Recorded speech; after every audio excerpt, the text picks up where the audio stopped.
I'm originally from New York. I was born in Dominican Republic, and we moved to New York when I was 4 years old. I did find a job working for my OBGYN. You're trained in the medical field to be stern, to be direct, to not have any emotions. A baby is viable at 24 weeks, meaning that they have a 50% of survival. Ashton was born at 24 weeks in a day. When it happens to you personally, you forget that you're in the medical field and your emotions take over. And that's where you question your faith. I'm the one that usually would sit down with the parents who were about to lose a child or were going through some sort of difficulty in their pregnancy. When I did give birth, I didn't feel him come out, and I didn't want to look at him. I thought it was gone. And the NICU team, they're wrapping him up in plastic just to try to, make him warm and just try to at least get, something. And all of a sudden, I hear this huge scream. And I look to my left and I see this little thing. I mean, he's literally this little. And he's fighting these nurses like they're trying to put the tubes in his throat. And he's like, and I looked at him and I started crying. I was like, my baby's going to make it. So the night that Ashton was discharged from the hospital was the due date. Like, that was his graduation date.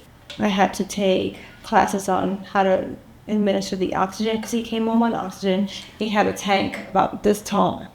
It wasn't the picture that I had envisioned. I wanted it to be one of those things like our baby made it through the NICU, but it didn't happen that way. So the baby came home.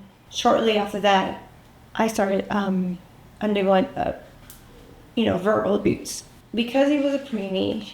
For some reason, his dad thought it was my fault.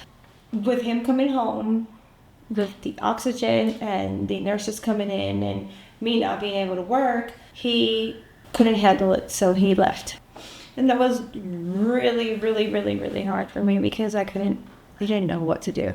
There was one night where the oxygen machine was working and Ashton was not responding to it and he was turning purple. And at the time, my son was 16 and he flipped him over and it just started and blowing on him, like to revive him. But we almost lost our baby that night.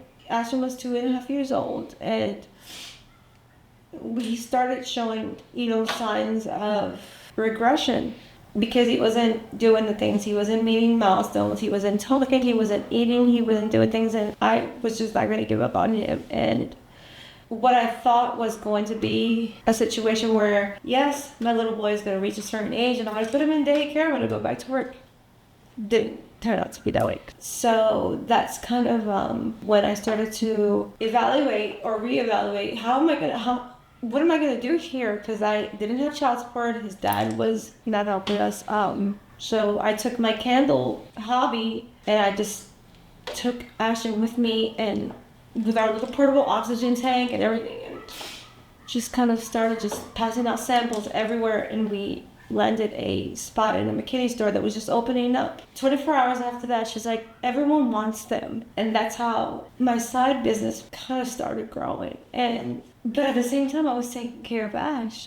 And we started to do therapy, and I did everything. I mean, he had to go to therapy 5 days a week for 5 hours. I didn't have Christmas for him. I didn't have birthdays for him. And it was because of Frisco Family Services that I was able to get food and provide. But looking back, I don't even know how I made it through. I was embarrassed. I think that the reason why it was embarrassing to me is because of the quantity that you guys gave me. The holidays. That was really the hardest thing for me.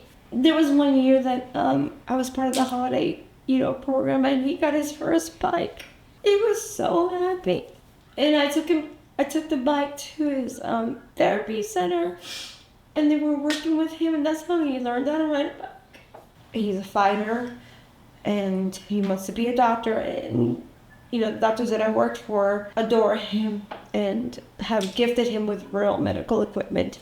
There's not enough words to say how thankful I am. I found Frisco Family Services, and because of you, my kids, had Christmas I was able to feed them. I was able to have that extra pep on my step to do the work because I knew that they were fed and taken care of.